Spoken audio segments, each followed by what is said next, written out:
गाय। दुख का सागर राम है, दुख का भंजनहार। राम चरण तजिए नहीं, भजिए बारंबार।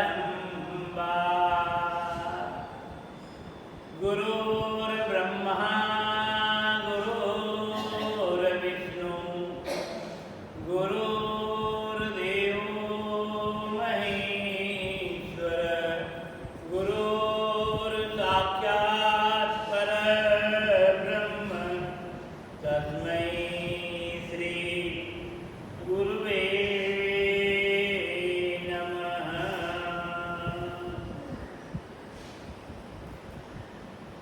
रामाय रामभद्राय रामचंद्राय वेदसे, रघुनाथाय नाथाय सीताय पतये नमः। लोकाभिरामं रणरंगधीरं, राजीवनेत्रं रघुवंशनाथं, कारुण्यरूपं करुणाकरन्तं, श्रीरामचन्द्रं शरणं प्रपद्ये। अतुलितबलधामं हेमशैलाभदेहं, धनुजवनकृतानं ज्ञानिनाम् अग्रगण्यं, सकलगुणनिधानं वानराणामधीशं, रघुपतिप्रियभक्तं वासुजातं नमामि।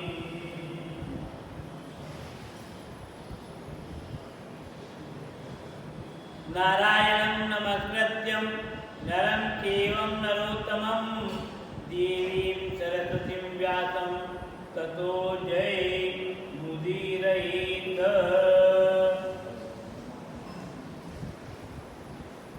वक्रतुण्ड महाकाय सूर्यकोटिसम्प्रभ, निर्विघ्नं कुरु मे देव, सर्वकार्येषु सर्वदा। मंगलं भगवान् विष्णु मंगलं गरुड़ध्वज, मंगलं पुंडरीकाक्ष, मंगलायतनो हरिः।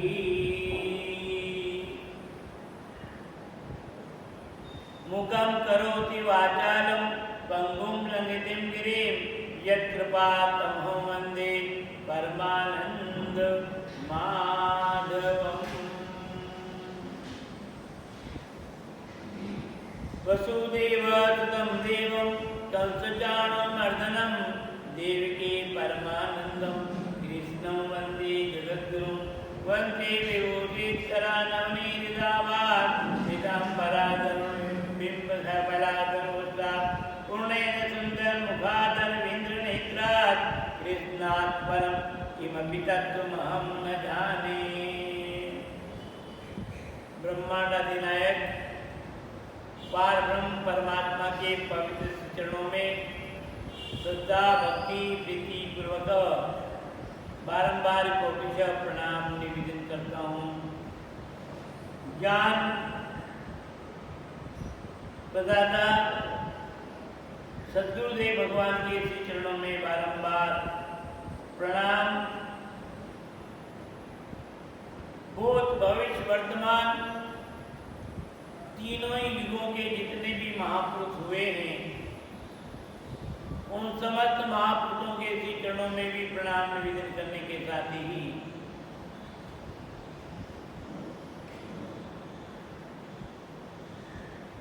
नवनाथों के सिद्धों के चरणों में प्रणाम करने के साथ भगवत प्रेमी भाइयों माताओं बहनों, श्राद्ध पक्ष के अंतर्गत अपने पितरों के कल्याणार्थ बड़ा ही अमर कथा के रूप में भक्ति के माध्यम से जिन्होंने अपने देह को भी सहित प्रदान कर दिया, चिरंजीव के रूप में जो प्रसिद्ध हुए, ऐसे महात्मा गोपीचंद जी का प्रसंग आप लोगों के सम्मुख चल रहा है।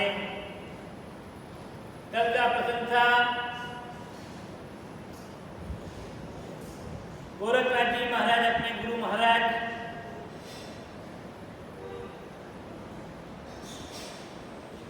संसार के अथाह सागर से बचा करके ले आए। मोह तो साथ में रहता ही है और संसार तो छुड़ाया पर माया साथ ले। महाराज गोरखनाथ जी माया का विख्यात है। ये प्रसंग करके धीरज ने आपको बताया। इसी क्रम के साथ अगला क्रम चल रहा है।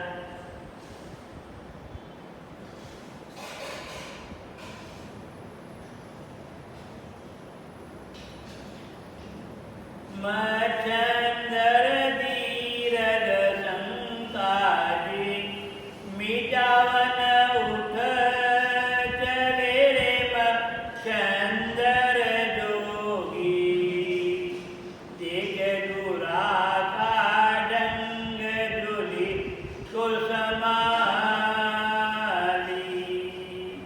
कंचन की जो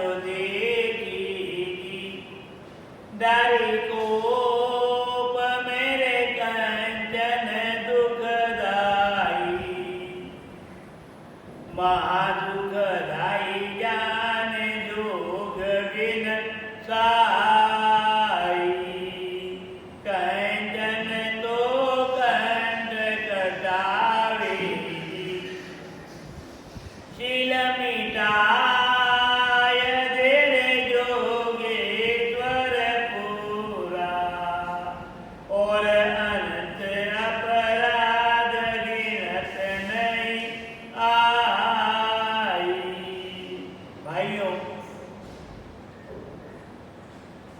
साथ में गुरु महाराज चले तो सोने की ईंटें ले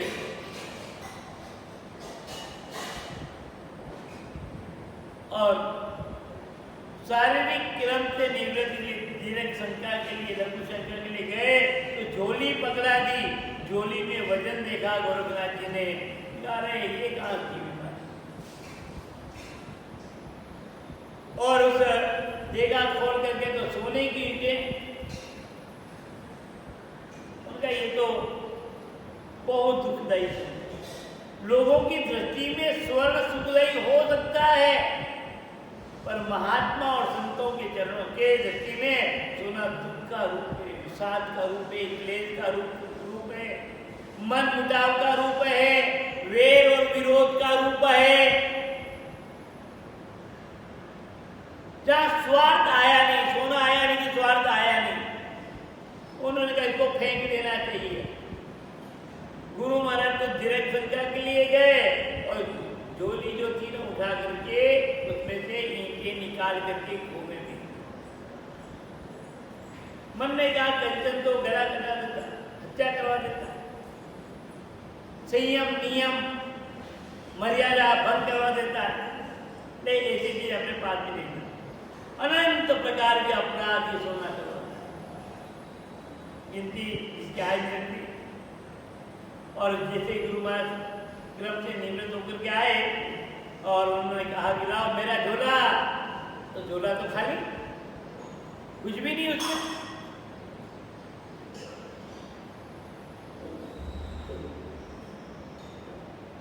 और कहा कि अरे गोरख, इस झोले में सामान था वो कहाँ रखा, किसको दिया?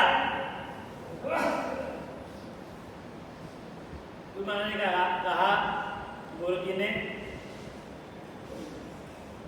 हे गुरुदेव आप चिंता छोड़ दो, वो जो चिंता आपके साथ में झोले की उसको तो मैंने कुएं में फेंक दिया। जो चिंता थी सोने चांदी की अवैध में संभाल करके रखने की,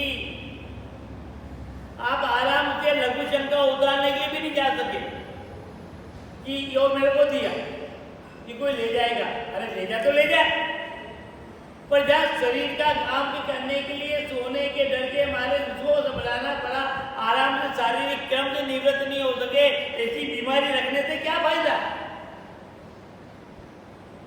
तो मैंने तो कुएं में फेंक दिया उसको। आप चिंता मत करो, हल्के कर दिए बिल्कुल, आप भी हल्के और मैं भी हल्का।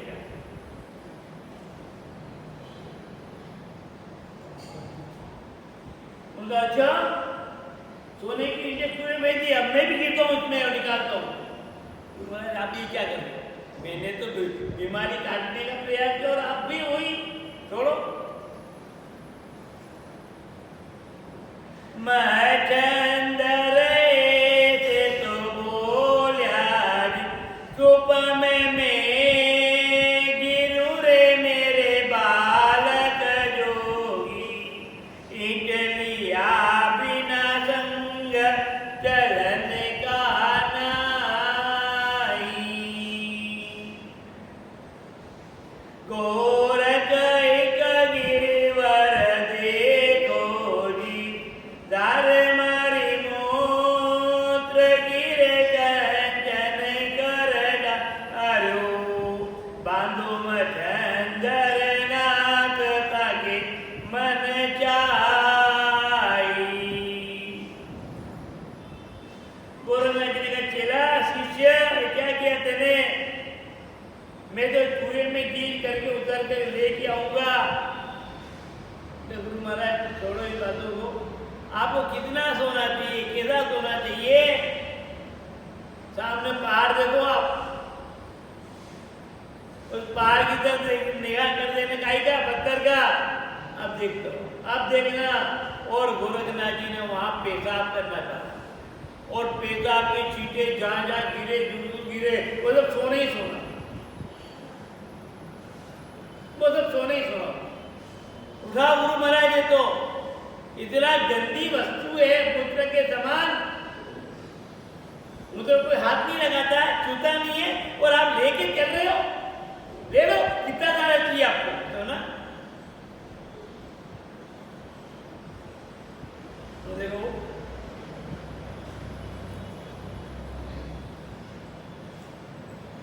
जितना चाहिए आप, यहाँ तो 2, 3, 4 ईंटें थी आपके झोले में, पर यहाँ तो ढेर का ढेर है सोने का जो ईंटें होंगी। आप ले लो, कितना बंदर बंदर है।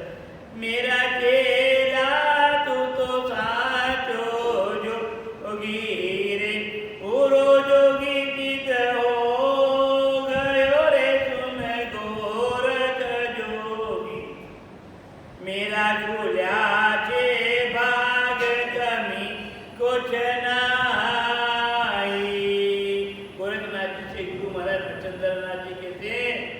धन्य धन्य शिष्य, मेरे मन में जो अज्ञान था, मेरे मन में सोने के प्रति आकर्षण था, ये भी तेरे मिटा दिया। शिष्य हो तो ऐसा होना चाहिए कि कदाचित गुरु के मन में कहीं मोह जग जाए तो शिष्य निकाल दे, कांटा चुभ जाए तो निकाले, कांटे हैं कभी। और वो तो सोने का पहाड़, गुरु महाराज का क्या, चलो। और गुरु महाराज ने ध्यान रख, लोग मर जाएंगे।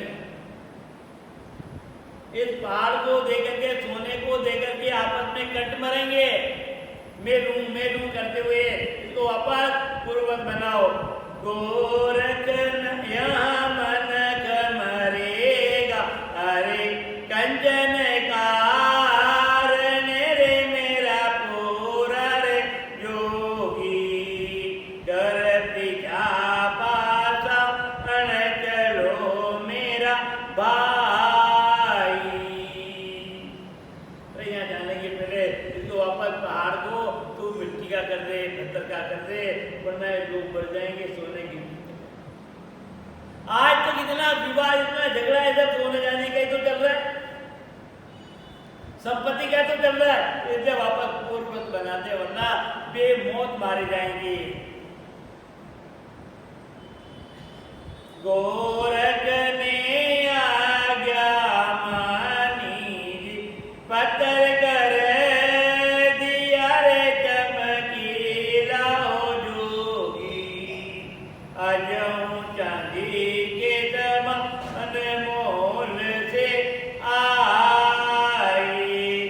मचंदर गुरु ने जगायो जी, बच्चा तू सिद्ध हो गया रे, गोरख मेरा चेला, धन तेरे मायर बाप आज मेरे ताई।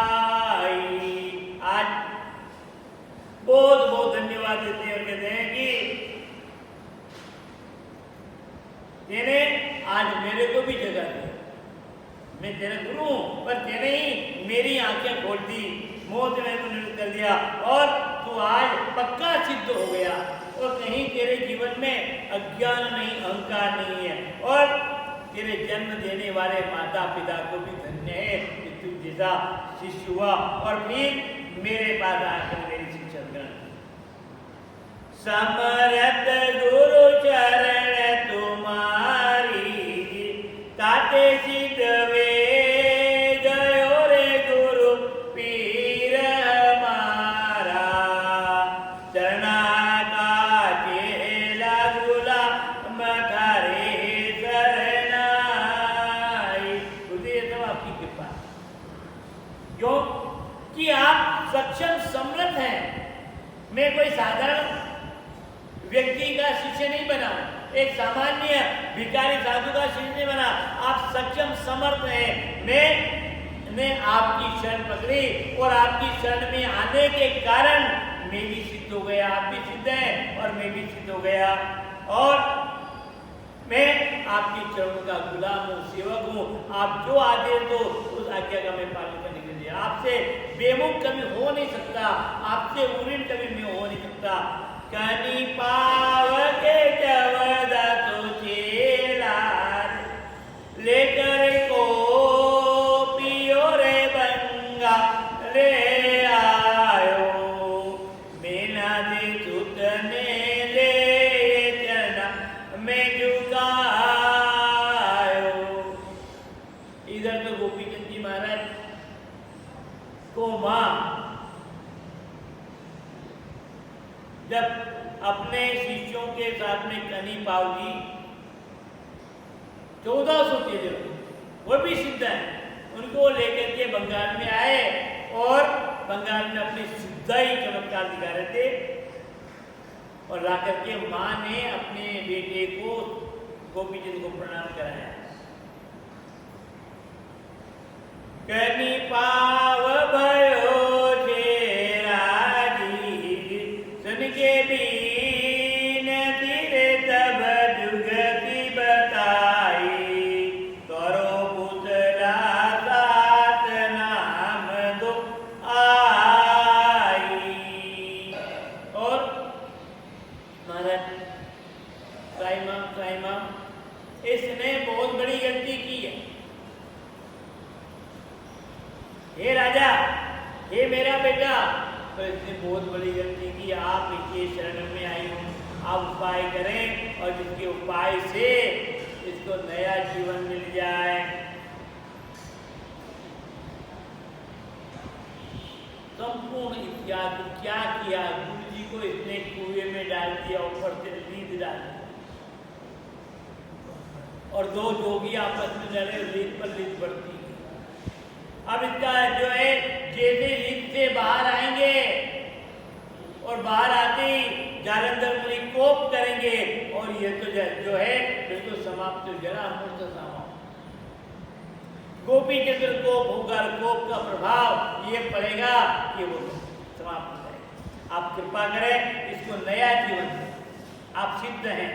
कोई उपाय, संत भाइयों, संत किसी भी बड़ी से बड़ी मुसीबत का समाधान बता, कितनी भयंकर से भयंकर मुसीबत, कितने कष्ट में हो, पर संत और फिर स्वार्थ रहित रिटर्न नहीं चाहते हो। संसार में तो कोई व्यक्ति रिटर्न देने मेरी बात माने, इतना काम कर लिया अल्लाह इतना और दे मेरे। संत परमार्थी उन्हें कोई बात नहीं, मैं प्रयास करता हूँ, अपने सिद्धि के बल पर मैं प्रयास करता हूँ।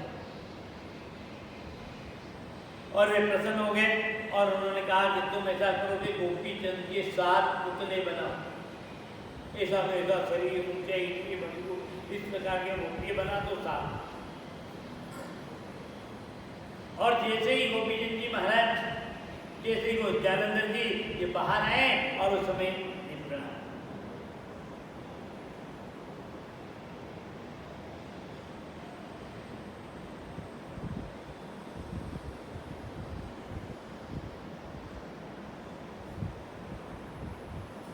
और वहाँ पर 7 पुतले बना करके कुएं के पास में ईंट पर,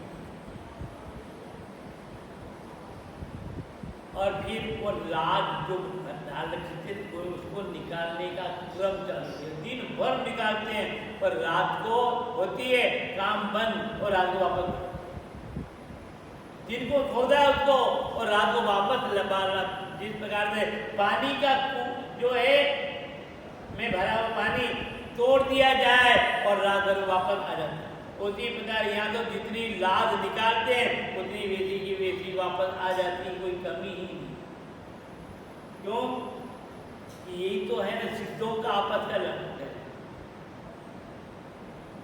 गोरखनाथ जी महाराज को कहीं पाव ने ऐसी बात कही तो वो जाने के पहले इसमें लाद डालने की प्रक्रिया निकाली नहीं। ये कैसे निकालेंगे? तो निकाल दी, पूर्ति हो ही नहीं पाई जब तक मैं यहाँ नहीं आई। मेरी साक्षी में ही काम हो सकता है।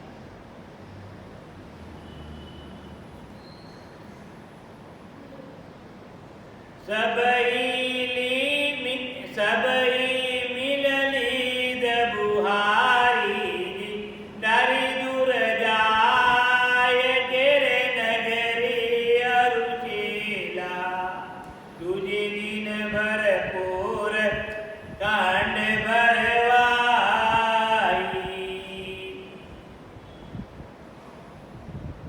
मचंदर गोरख आया जी गगनी पाव धीरे सिद्ध गोरख पूरा, गनी पाव फिर नाय गया मुरझाई। इधर अपने शिष्यों के माध्यम से और नगरी के मजदूरों के माध्यम से कुएं से लीद निकालते हैं और बोलते हैं चलो आज अपन इसमें पानी होगा तो सोख ले, और वहां तो वापस भर दे, फिर ऐसी खींच बराबर। महात्मा अंदर है, कुएं बाहर निकल ही नहीं पा रहे, कोशिश करते जा रहे बाहर ही नहीं निकले। और योग से गोरखनाथ जी महाराज वहां पधार गए, सबने प्रणाम किया और कनी पाव जी ने भी प्रणाम किया, उनकी सिद्धि को प्रणाम किया। आपको नमस्कार प्रणाम।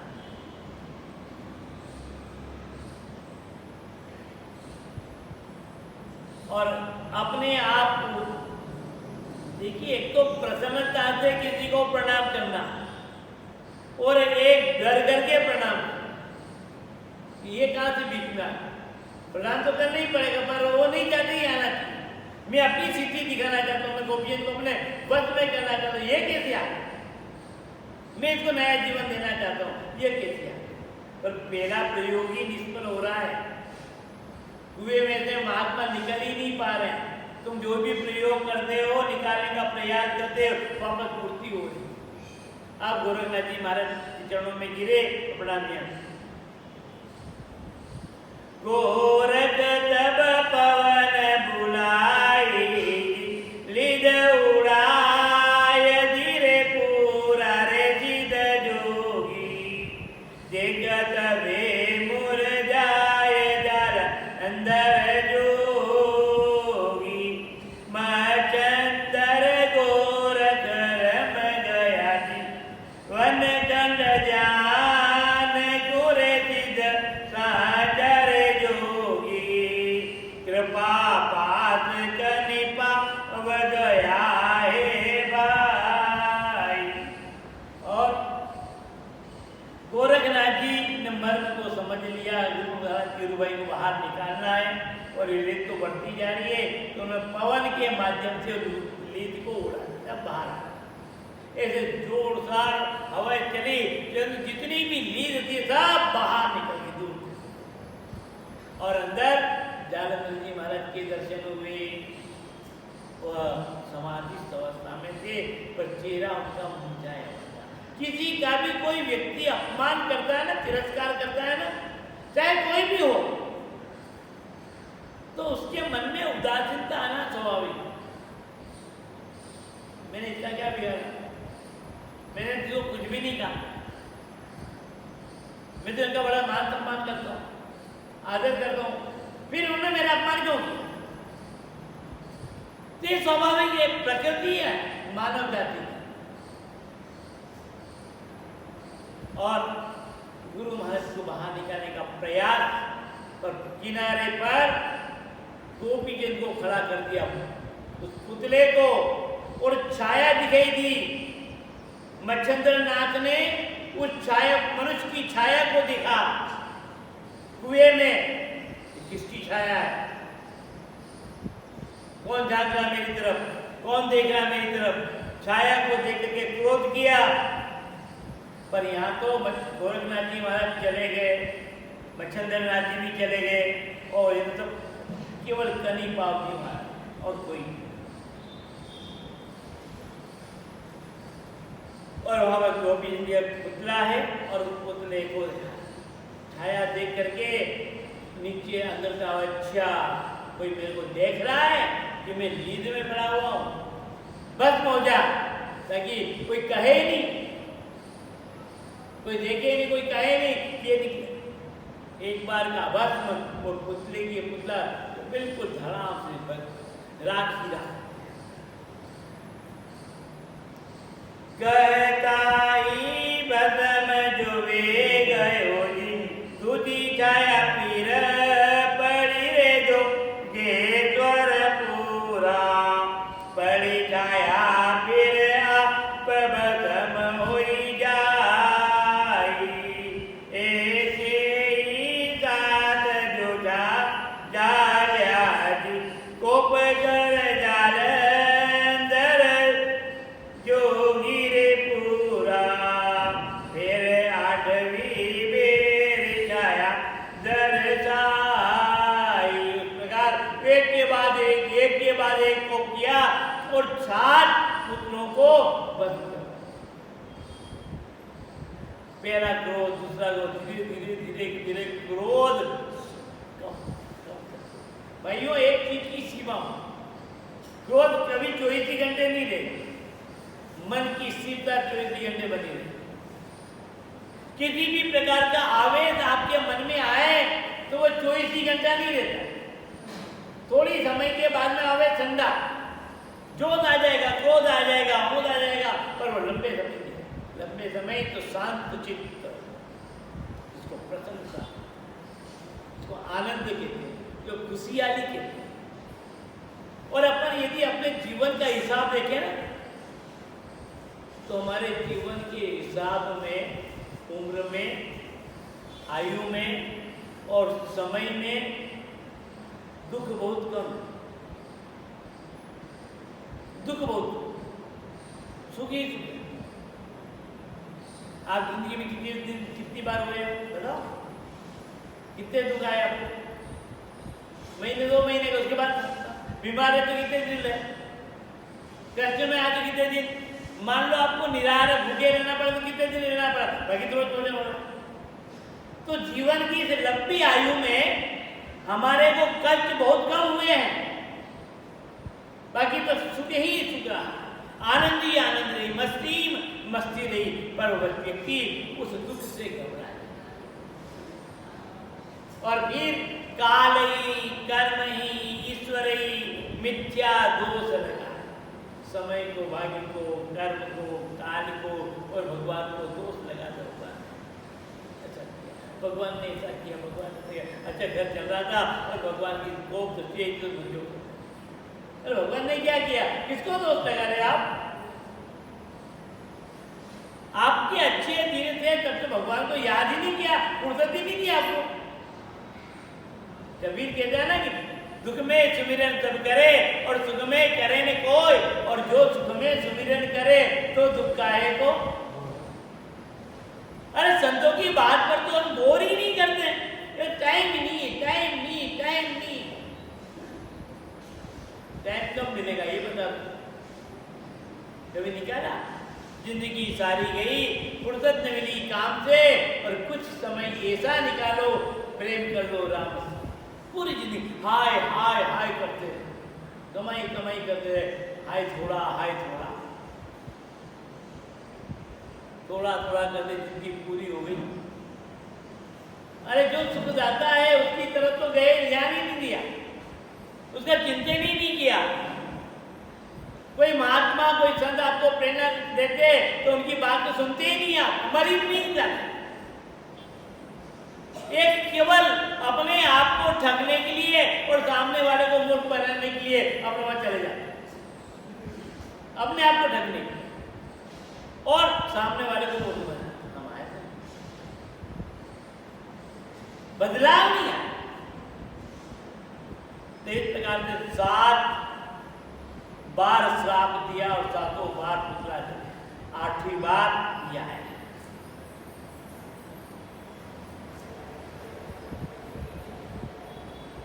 क्रोध में शादी जरिए गिरा गया। जालंधर से तो बोला जी 7 पुतला रे गोपी चंद केरा, 7 हुआ जब क्रोध 8वां लाई, गोपी चंद आकर बोलिया जी आरे जवाबनाथ करे जा अलंदर जोगी, कर विचार मन मई वचन हित खोल्या, जालंधर से तो बोलिया जी अमर हो गया रे सिद्ध जोगी रे बच्चा, अमर रहो या जीव मरण नहीं पावे। 7 तो मर गए और 8वें में कौन? मैं गोपीचंद। अरे 7 जल गए, नष्ट हो गए और ये 8वां फिर गोपीचंद कहाँ जा? पहला गोपीचंद, दूसरा गोपीचंद, तीसरा गोपीचंद, 14 गोपीचंद, 1 को मारा, 2 को मारा, 7 को नष्ट कर दिए और 8वां तो के जा अमर हो जा। आदेश मिल गया कि अब 7 गोपीचंद को मार दिया मैंने, पर 8वें को तो कितने जल्दी संत की करुणा है, संत की दया है कि अमर हो जा। कनि पावजी वचन सुन भागी जी, सुन ले बाबा सुन ले बात रे मेरा दे माता, अमर भयो वरदा अन अबे डरनाई,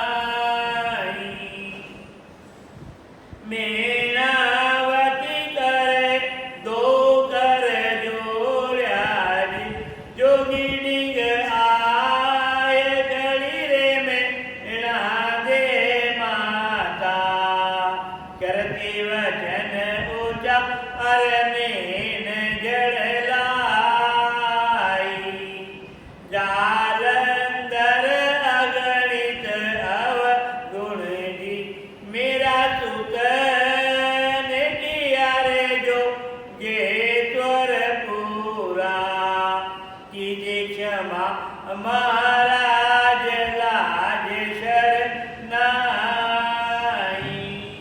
और अमर का आशीर्वाद मिला तो कनी पावली मीणा दे कहते बस मीणा दे, मैंने तेरे को जो वचन दिया था पूरा हो गया ना, निकाल दिया जी, तेरे बालक की नहीं होगी, नया जीवन मिलेगा।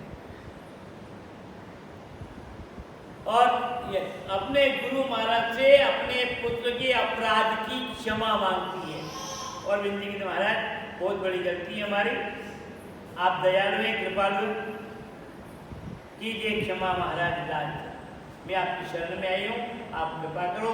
इसके चंदन को काटे कुराड़ो जी, शीतलता अंग की जा रे जा अलंदर जोगी, वाका अवगुण आप धरे नहीं काई। अरे आप तो चंदन के समान शीतल हैं, सुगंधित हैं।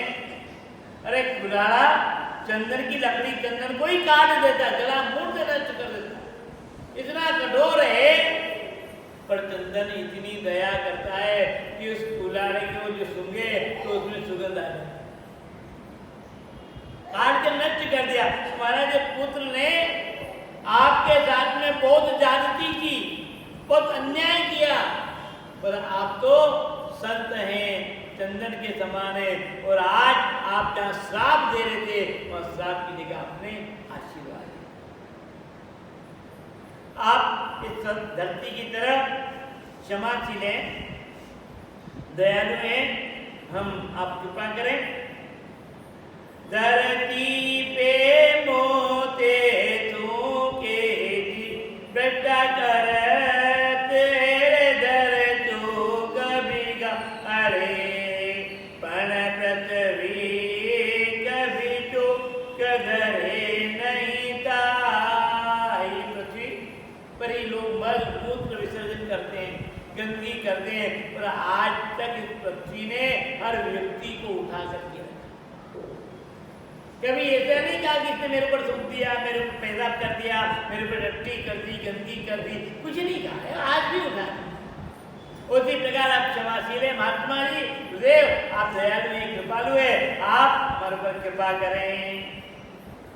सूरज दीजे धूल उड़ावे परे तीर जात गिरे न बची वे नाही,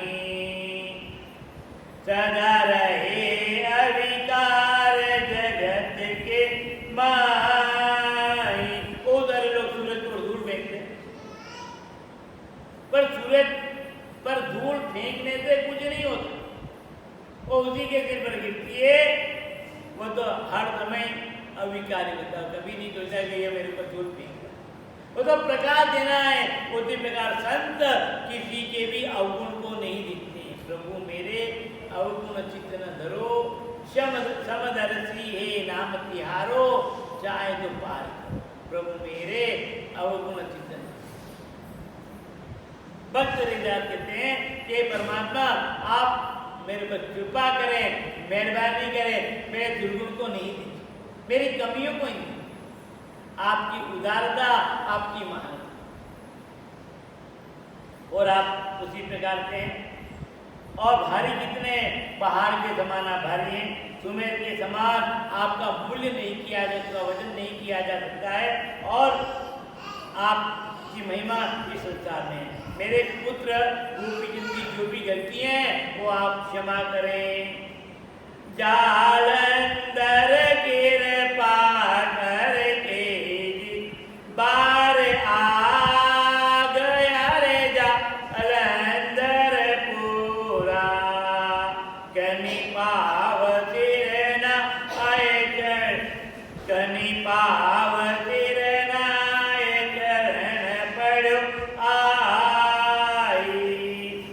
जालंधर अपन तुझे लारी बेमुख जान के रे जो गेश्वर पूरा, दियो श्राप सिक आप लियो सिर नाई। और महाराज जालंधर जी कुएं से बाहर आए, शिष्य कनिपाव चरणों में गिरे, क्योंकि कृपा पात्र शिष्य थे कनिपाव, और चरणों में गिरे।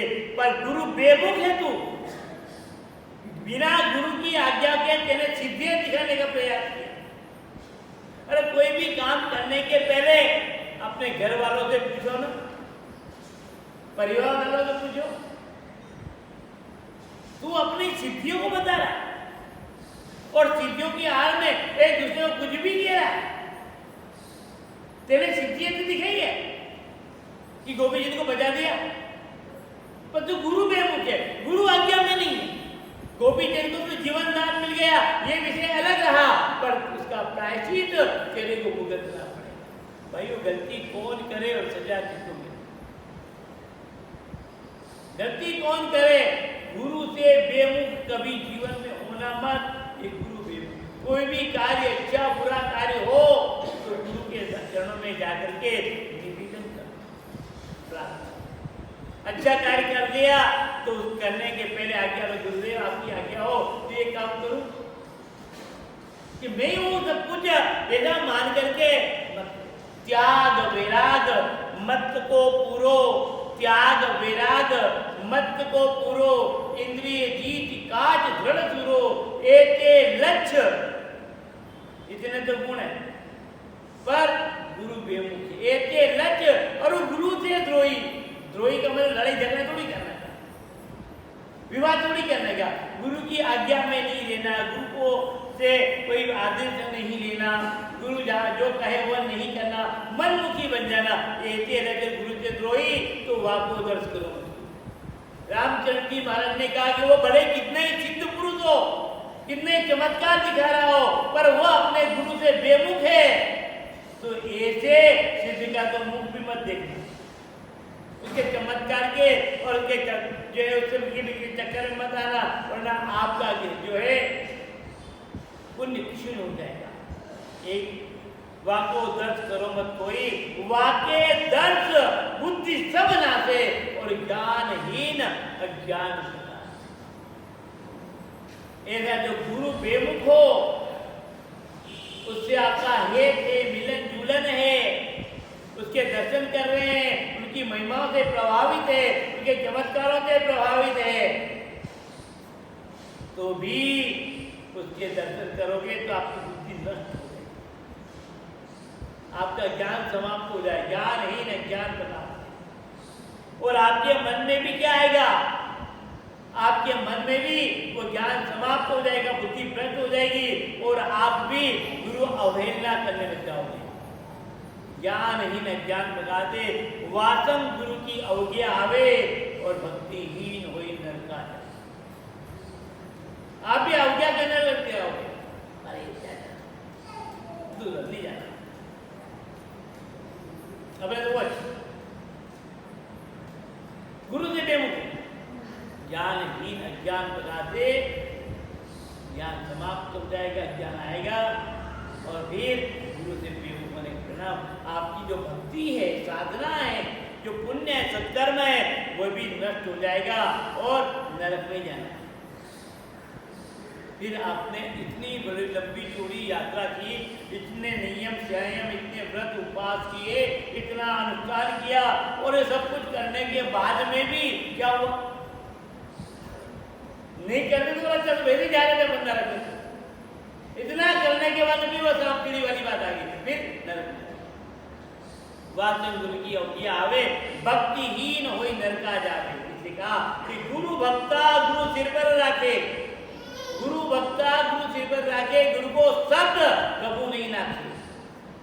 जो गुरु का शिष्य होता है वो जो हर समय गुरु के ज्ञान को अपनी बुद्धि में, मेरे गुरु को कैसे करना, उनकी आज्ञा, चाहे ये कुछ भी कितने भले कितने चमत्कार कर, गुरु भक्ता गुरु सिर पर रखे, गुरु को शब्द जो कह दिया तो पत्थर की लगी, भले कितने नुकसान हो जाए, कितना ही अहित हो जाए, बहुत कठिन मामला है। ये कनी पाव जी ने थोड़ी गलती कर ली, गुरु महाराज सोचा कि गुरु महाराज खुश हो जाएंगे कि मेरे को यहाँ से बाहर निकाल दिया, दिल से बाहर निकाल दिया, पर तेने मेरे आज्ञा ली थी। अरे वही मेरे साथ कैसे भी व्यवहार करे, ऐसा करने की कहाँ जरूरत थी तेरे को? उसको शरण देने की कहाँ जरूरत थी? जिसका मेरा यह व्यक्तिगत मामले थे, ये मामले तो हमारे व्यक्तिगत है, तेरे को बीच में पढ़ने की कहाँ जरूरत थी? कोई बात नहीं, इसका तो कुछ नहीं बिगड़ा, पर तेरा बिगड़ गया। जालंधर अपनो तो चेला हरि, बेमुख जान गे जो गेश्वर पूरा, दियो श्राप सिख आप लियो सिर नाई। ओ शिष्य को उठ तो हो गई, अब आपसे आगे तो मेरे से चलेगी नहीं, जो भी कुछ कहोगे मुझे मंजूर है, मेरा जो ये क्या है, एक प्रकार का एक संदेश है, गुरु भक्ति है।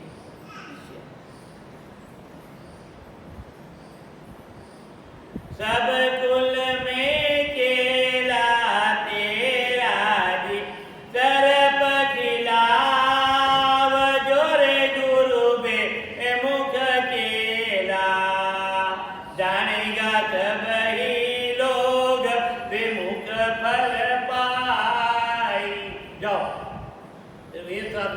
कि तेरे तेरे इस बात का याद था कि मैं जो है 1400 चेहरे, इतने सारे इतने तो किसी के नहीं हुए हैं। इतना लंबा चौड़ा परिवार मेरी सिद्धता से, पर गुरु भक्ति मिली क्या तेरे को? इस आज के बाद में तेरे जितने भी परिवार चले हैं ना, ये सब सांप खिलाते रहे। देखते काल बेली जी के ये कनी पापा, ये भी नाक चाहे जैसे सांप ये गुरु बेमुख होने का परिणाम कि बाकी तो सब सिद्ध हो गए, पर इनमें जीत गई तो है, पर क्या कार्य कर रहे?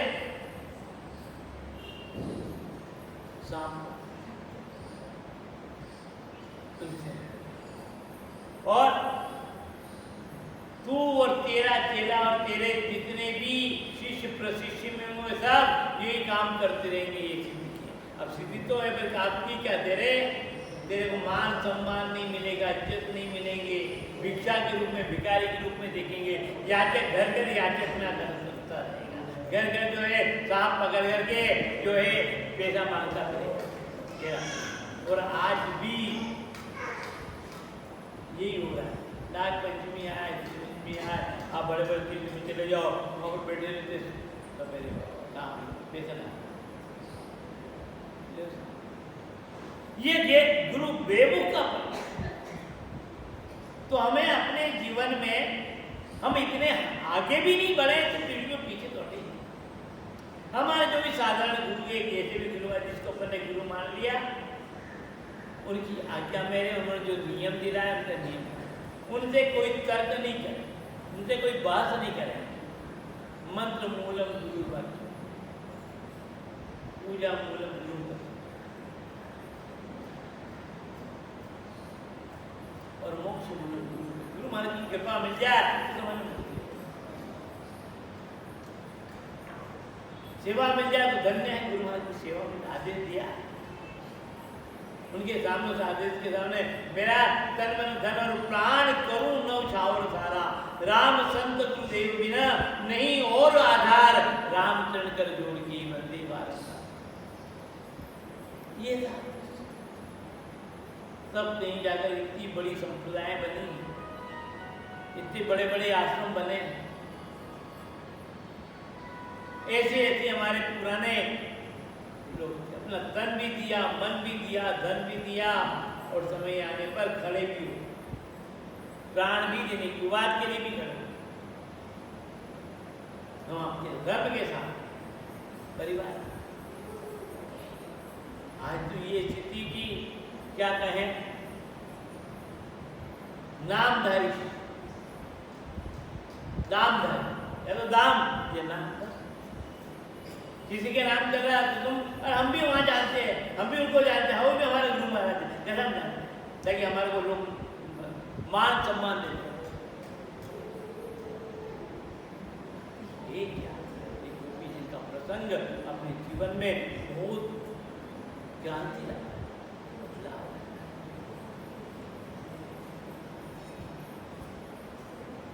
गनि पावज मन में पछतायो, चुको गुरु धर्म निर्यालंदर गोपी, पछताया से क्या होय समय चल जाई, गोपी चंद धन मद मातोय, ये जगत बतावनी रे गोपी चंद्रा जा, धर्महीन के संग धर्म न साई। इस प्रकार से जो धर्महीन के साथ देता है उसका भी धर्म चला जाता है। गोपीचंद गुरु बेमुख था, धर्महीन था, चरित्रहीन था, धन के अंदर वो सब कुछ धन, संत का मान देना चाहिए, उसकी जरा अपमान किया, तिरस्कार किया और उसका तेने साथ दिया।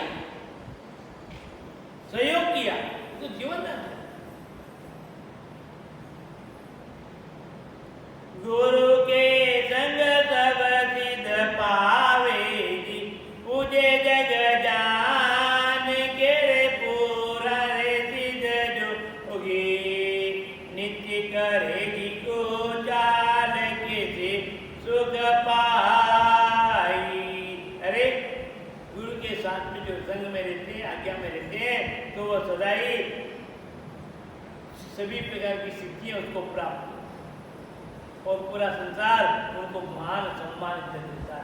पर जो नित्य गुरु के प्रति कुचाले करते हैं, उदर तकिया करते हैं, आज्ञा में नहीं रहते हैं, वो सब दुनिया में सुखी हो। सब रिद सिद्ध संपत्ति सारी बलजार उठ गई रे पूरा पूरा रे सिद्ध जोगी गुरु द्रोही जग माई लहे सुख नाई। चारों तरफ गौड़ बंगाला में इस गोपीचंद का विरोध हो रहा है। सत्ता के सामने भले ही ना बोल रहे हो पर कोई इनको आदर मान नहीं। ये और ऐसे व्यक्ति का तेरे साथ कोई व्यक्ति सुखी नहीं।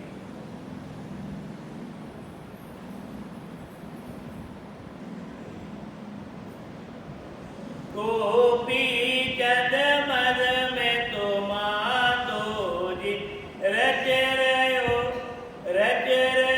राज मेरे गोपी चंद राजा फिर दर्द गयो नाई जल अंदर पाई।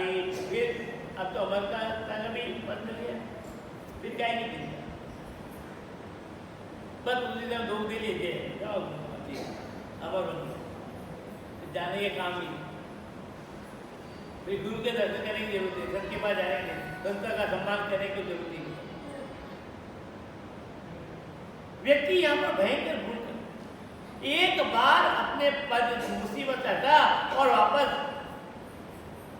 श्रेष्ठता प्राप्त की, उसके बाद में महात्माओं के पास में, धर्म के पास में, मंदिर में जाना, सत्कर्म करना उसके बस की बात।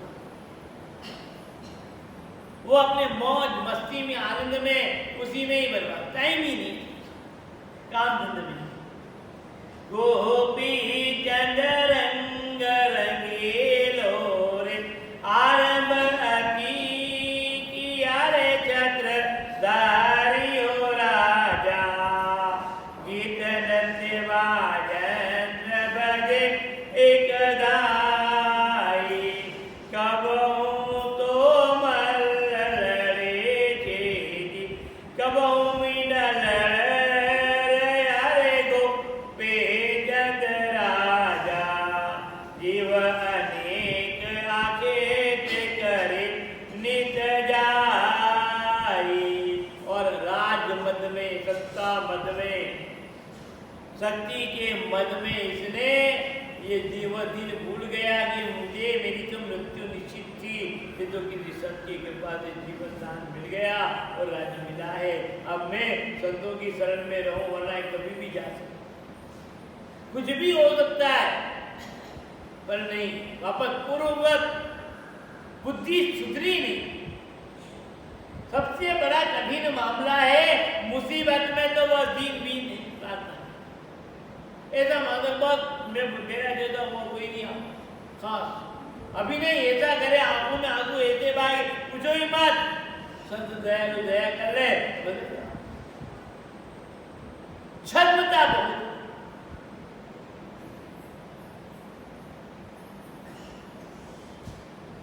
एक जानने कैसे जो कृतज्ञ, अरे जीवन में कृतज्ञ को देखना तो चमगादड़ को देख लो आप।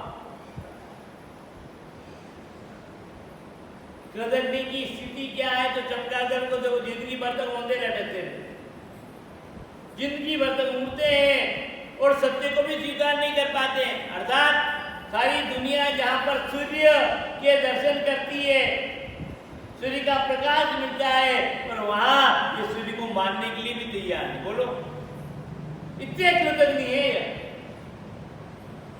और जिस मुख से ये भोजन करते हैं उसी मुख से विष्ठा में नहीं जाता, मल द्वार नहीं, इनका गुदा द्वार नहीं। बताओ, कभी अपना जी घबराया, उल्टी हो तो कितनी तकलीफ होती है, कितनी परेशानी होती है। वहां पर यह चमगादड़ की स्थिति कृतज्ञ।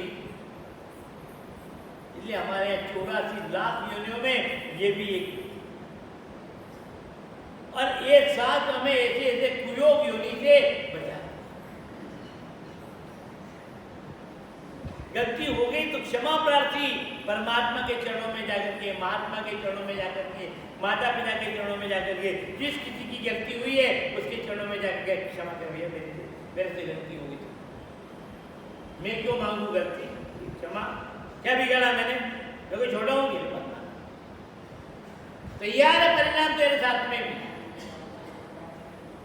किस बात का अहंकार है, क्या तेरे में, कौन सा दम है तेरे में, कितना पैसा है तेरे में, कितनी ताकत है तेरे में, क्या है तेरे पास, किस बात का मत कर रहा है।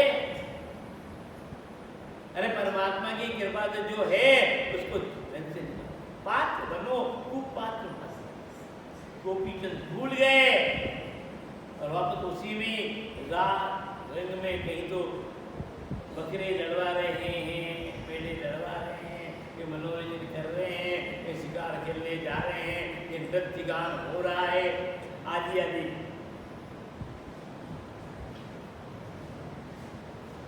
और कहीं मंदिर जाना नहीं, देवता के यहाँ जाना नहीं, मानता करना नहीं, कुछ नहीं। गोपी चंद तीरथ वर तारे, जावे नहीं देव तारे, गोपी चंद्रा आजा और जगे आजा, अरे वे प्रणज माई। कुछ नहीं,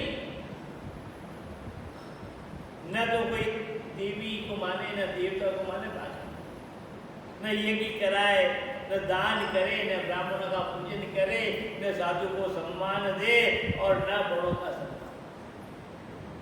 जो कुछ हूं तो मैं हूं और जो कुछ करना तो मेरे लिए मैं। अरे तीर्थ में जाए क्या होगा, क्या होगा, तीर्थ में जाने क्या फायदा। अरे बहुत सारे लोग तो ऐसा उदाहरण देते हैं कि मन चंगा तो कसौटी में गंगा। अरे आपका मन चंगा होगा कैसे, जो उदाहरण दे सामने वाले को बेवकूफ बना देते। वही कहते क्या जाना रामद्वारा ने, क्या जाना संतों के पास में, और क्या कथा सुनना, मन चंगा तो कसौटी में गंगा। निकाल दे कसौटी में गंगा, बता दे क्या तू, एक मत तो तेरा मन चंगा है तो। कितने तो विकार भरे हैं, कितने दोष भरे हैं, कितनी निगाहें खराब करता है, कितने कान खराब करता है, कितनी बार जीवान से तेने कुछ शब्द बोले हैं, कितने लोगों की निंदा की है, और मन चंगा बता रहा। पर नहीं, मैं भी नहीं जाऊं, दूसरे को नहीं जाऊं, उसको बेवकूफ बना। इतना अपने आप को पवित्र मानते, इतना अपने आप शुद्ध मानते। कदम कदम पर निगाह निगाह में हमारे अपराध हो। भजन आता ना, गुरु जी मैंने अवगुण बहुत प्रार्थना है, विनती है कि मैंने तो बहुत सारा चलते हुए कितने कीड़ी मकुड़ी मरी, देखते हुए मैंने कितनी स्त्रियों को गलत निगाह से देखा, क्या क्या सोचा मेरे में, तो दूसरों को भी ऐसा कितना। फिर अपने आप को कहते हैं दोस्तों, अरे तो प्रभु की कृपा की तरह क्षमा दे रखी, वरना तेरा तो निर्वाह 1 मिनट का नहीं, तू तो वहां पर है न दुखी हो जाता। साधु जन नगर न आवेगी, अधर्मी जान के रे छत्रधारी रे राजा, सुकृत की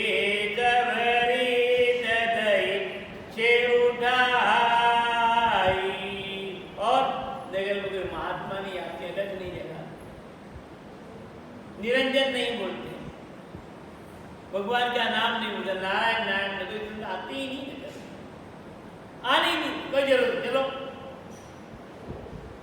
और क्यों नहीं आते हैं कि ऐसे अधर्मी राजा के राज्य में जाने से क्या फायदा, वो भी अधर्मी है, राज्य भी अधर्मी है, प्रजा भी अधर्मी है। सुकृत नाम की कोई काम है ही नहीं उनके अंदर।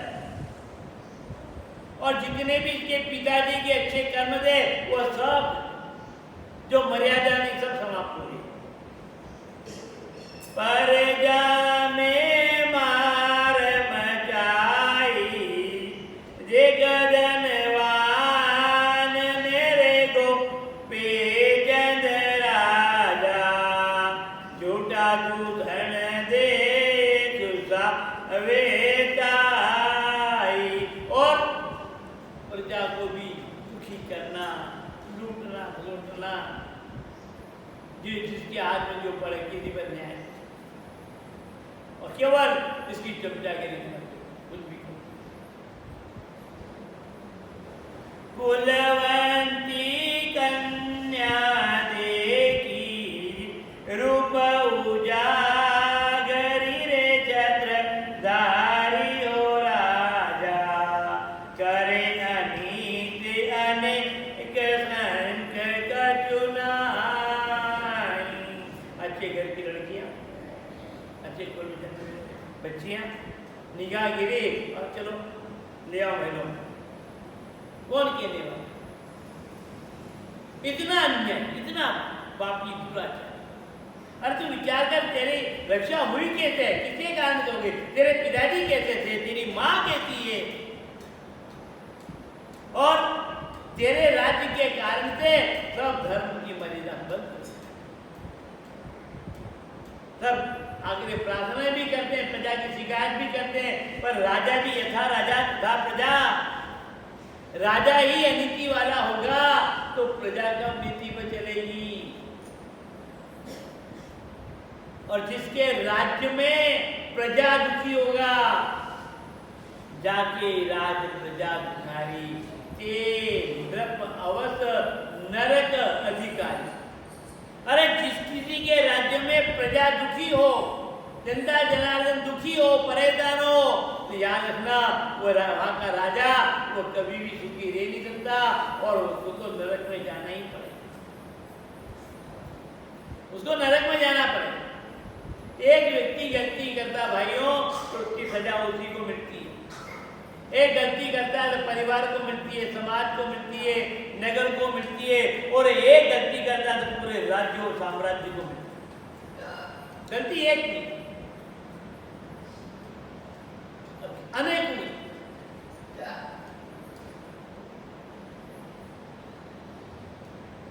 और जाकर के हम तो गद्वा प्रजाजन जो है गोपीचंद के इस कुव्यवस्था से, कुशासन से दुखी होकर के मां के पास में जाकर के विनती कर,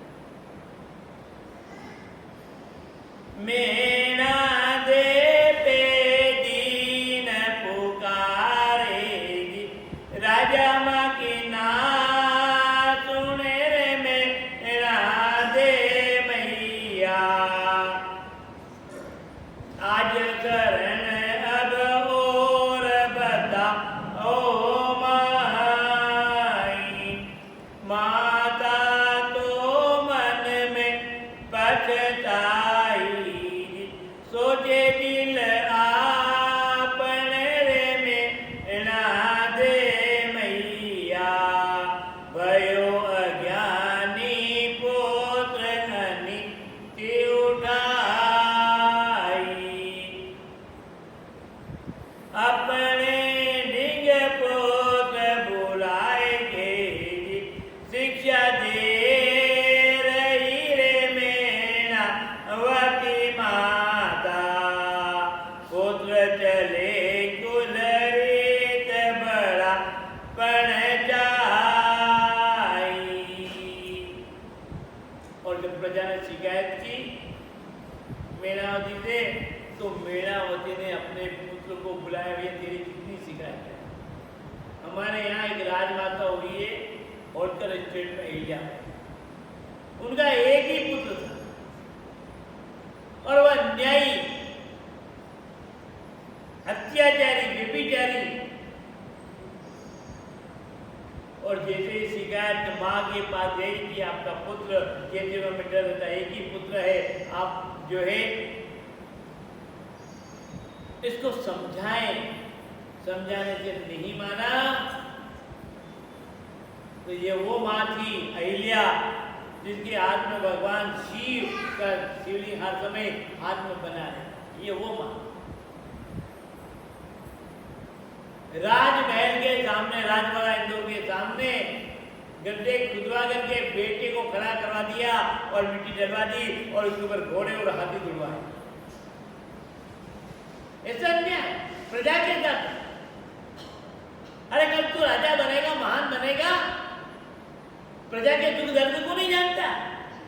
ऐसी ऐसी अद्भुत माताएं हमारे यहाँ, अद्भुत माता। पुत्र का मौनी अन्याय तो हम सहन कर ही नहीं सकते। हमारे ऊपर कोई अन्याय करे सहन कर ले, पर जनता जनार्दन के ऊपर, असहाय गरीब के ऊपर, गरीब को मत सताओ, गरीब रो देगा और गरीब की पुकार जब साहिब सुनेगा तो जड़ा मुड़ से। अरे विचार, धर्मशील बनो, न्यायशील बनो, नीतिशील बनो। हर व्यक्ति को अपने जीवन की मर्यादा पर ध्यान, नीति और मर्यादा। किसी चीज की मान लो गलती भी है तो कितना आप वो जीवन में सुधार चाहते हैं, सुधार चाहते हैं तो आप ज्यादा से ज्यादा क्या करेंगे? 10 अवगुण आ गए तो कोई 10 गुण आ गए तो कोई बात नहीं, एक अवगुण माफ है, पर 10 अवगुण और एक सद्गुण कैसे चलेगा? तो भाइयों, माता और बहनों, गोपीचंद को बुला करके कहा कि बेटा विचार कर, तेरे को नया जीवन कन्हई पाव जी के कारण से मिला और कन्हई पाव को भी कष्ट करना पड़ा तेरे कारण। अपन उनका ऋण चुका नहीं पाए, धन चुका नहीं पाए, उनको बद्दुआ मिली, गुरु की श्राप मिल गया और अकेले को नहीं मिला, पूरा जिन्होंने उनका साथ दिया उन सबको मिला। और ऐसी स्थिति में तू तो समझ जा, अपना आचरण सुधार ले, अपना स्वभाव सुधार ले, क्या और क्या कमी तेरी शादी कर। कम उम्र में भी जवानी की अवस्था में तेरे 1600 रानियां, इतनी और उसके बाद में संतोष नहीं हो रहा है। कुलवंती 16 तेरा जी, तेरा रणवास मेरा अज दीवाना, कन्या 12 से को बाप अकल अब कब आई। अरे विचार कर, 1600 रानियां हैं तेरे, 1200 कन्याएं हैं और अभी भी तेरे में बुद्धि नहीं है, अभी भी बुद्धिमान नहीं बना, अभी मर्यादा नहीं समझा, अभी भी उधर ही जा रहा है गलत इससे। अरे विचार तो ये बच्चियों पर क्या प्रभाव पड़ेगा? व्यक्ति कभी कभी अपने परिवार को देख करके, बच्चों को देख करके संभल जाता है, समझ।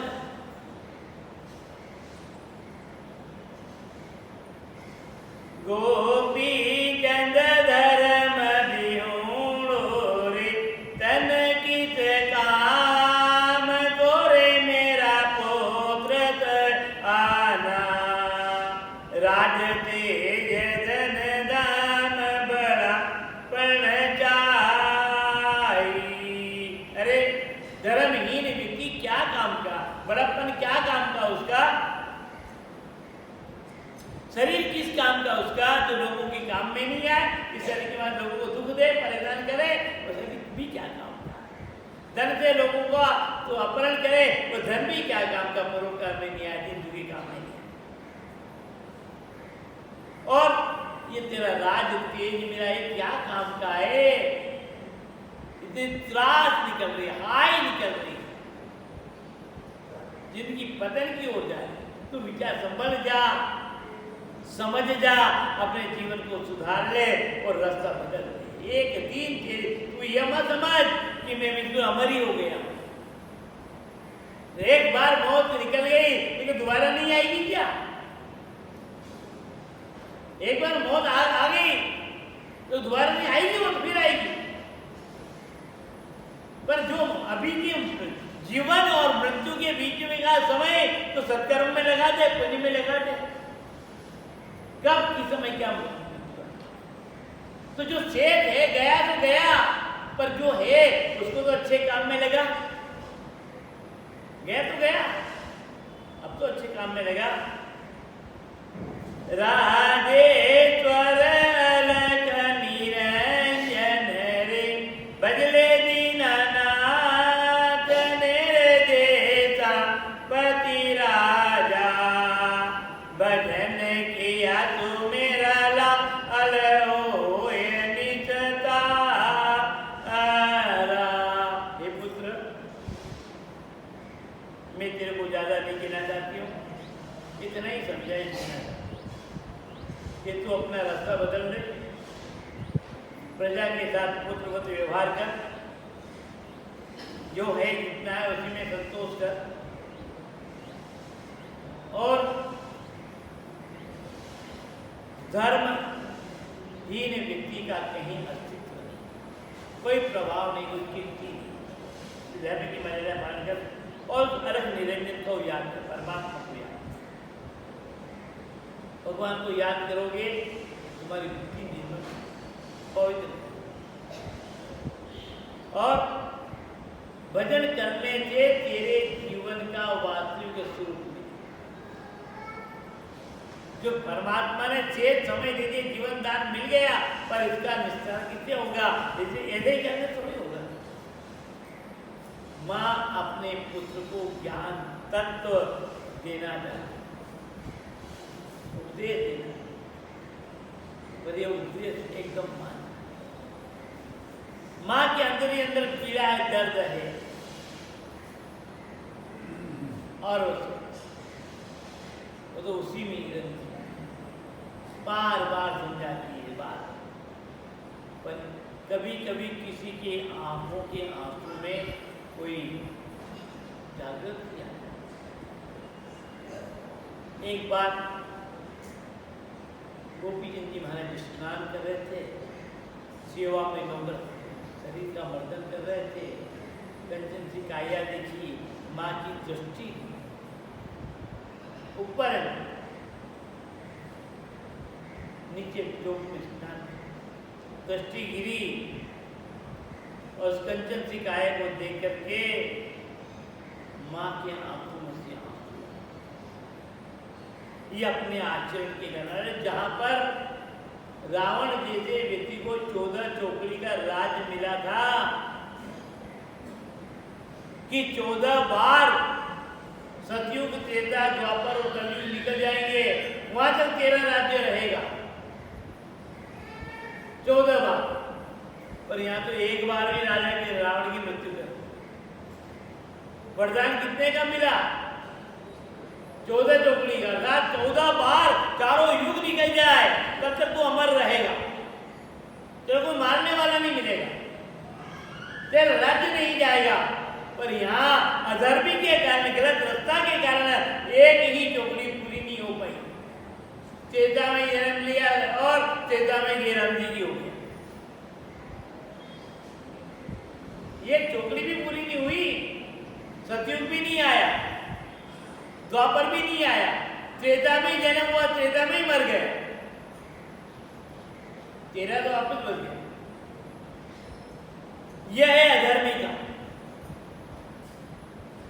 हम यदि धर्म करते जाएंगे तो धन बढ़ता जाएगा, पुण्य बढ़ता जाएगा, और यदि अधर्म करेंगे तो हमारा पुण्य रूपी धन घटता जाएगा।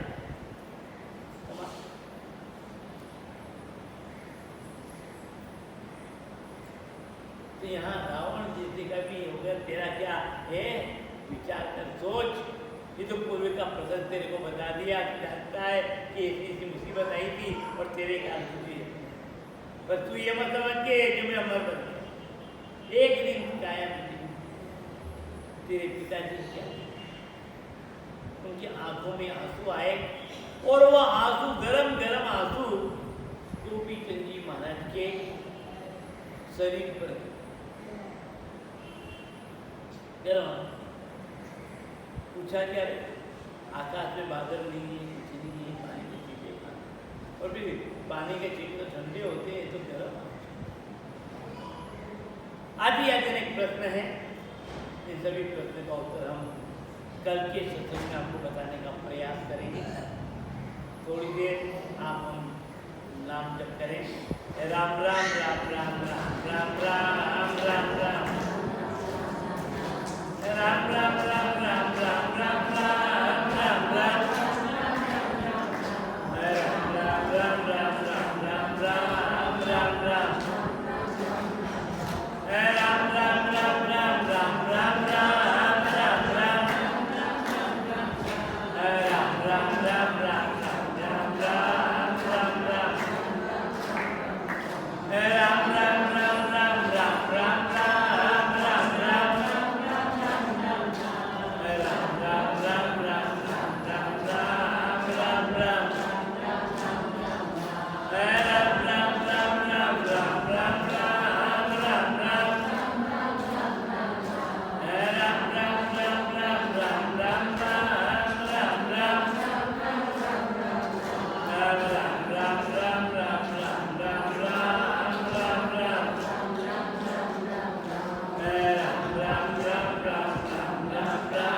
राम राम राम राम राम राम